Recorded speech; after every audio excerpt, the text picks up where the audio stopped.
بسم اللہ الرحمن الرحیم نحمدہ ونصلی علی رسولہ الکریم اما بعد۔ محترم ناظرین کرام، ایک صاحبہ ہیں صبا انجم، انہوں نے سوال کیا ہے لڑکے کا ضیف نام رکھ سکتے ہیں کیا؟ جی بالکل، جو آپ نے نام پوچھا ہے ضیف، یہ دعات کے ساتھ آتا ہے ضیف، اور عربی زبان کے اندر ضیف کے معنی آتے ہیں مہمان کے، اور اس کی جمع آتی ہے ضیوف، اضیاف، یعنی جو مہمان۔ تو ہمارے گھر میں کوئی مہمان آتا ہے تو اس کو عربی زبان کے اندر ضیف کہتے ہیں۔ تو معنی کے اعتبار سے اگر دیکھا جائے تو ضیف نام بالکل صحیح ہے، یہ نام اپنے بچے کا بالکل ہم رکھ سکتے ہیں، یہ نام رکھنے میں کوئی خرابی نہیں ہے۔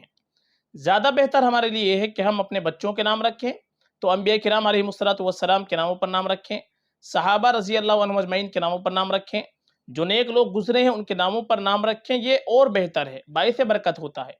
اور ماں باپ کے اوپر اولاد کا سب سے پہلا حق یہ ہے کہ ماں باپ اپنی اولاد کا اچھے سے اچھا نام رکھیں، جہاں تک ہو سکے اچھے معنی والا نام رکھیں، نیک لوگوں کے ناموں پر نام رکھنے کی کوشش کریں، یہ ماں باپ کی ذمہ داری ہے۔